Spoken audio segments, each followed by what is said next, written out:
Hi guys, it's Steffi from the Noveltea Corner. Welcome back to my weekly wrap-up. Today, again, new location. The lighting sucks. It's raining outside. I really need to get myself some proper lights. Glass on the bookshelves, so I'm sorry for any reflection, but we're going to try this out and see how it goes.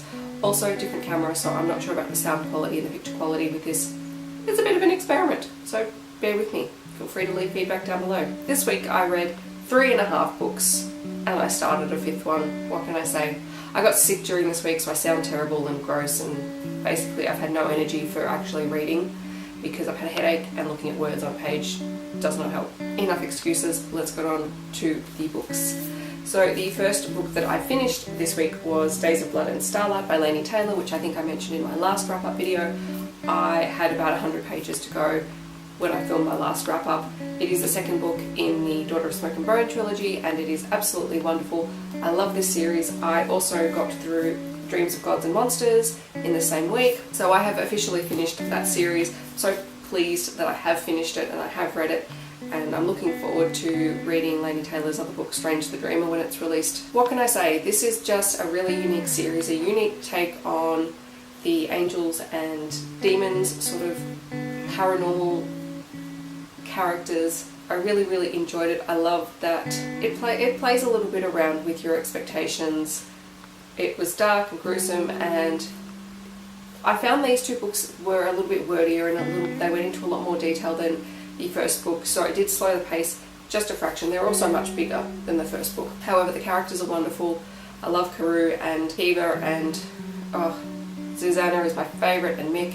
They were just wonderful. I loved all the side characters, all the little stories that we find out, the history of Brimstone and the Chimera. Just a wonderful series. I highly recommend it to everyone. I think I gave every book about 4.5 out of 5 stars. Fabulous reads. Then I read Born of the Phoenix by David Murray Forrester, which was a book I won in a Goodreads giveaway. It is a fantasy book. It is only short, it's only about 200 pages long. It was interesting. This story takes place in Sapphiron, which is a continent that is basically inhabited by humans and terrifying monsters and magic and secrets. You have a pair of young women who are seeking to live a good life and an honest life of working as a smith and keeping the peace and slaying bandits and all that sort of thing. And then they cross paths with a group of adventurers from another land who has been in conflict with Sapphiron for a long time. And they get pulled into this sort of mystical battle between good and evil. Honestly, I read this book when I was starting to fall ill, and it's a bit of a blur. I remember I enjoyed it, but it is a different sort of style of fantasy to what I'm used to. I think the pace moves quite quickly. I mean, the characters are fantastic. All of the heroes in this book are women. They're really strong. They don't take crap from anyone, let alone men or monsters.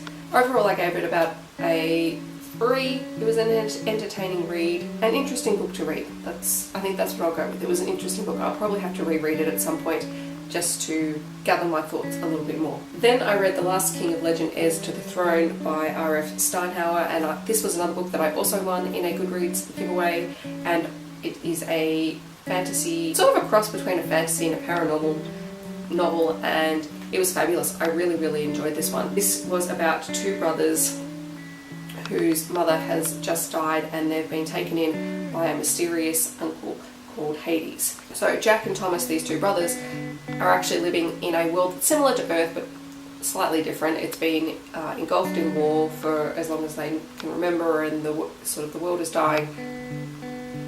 Hints of dystopian, but not quite. And once they cross over into their uncle Hades' care, at first they believe themselves to be living in a far-off land on their Earth.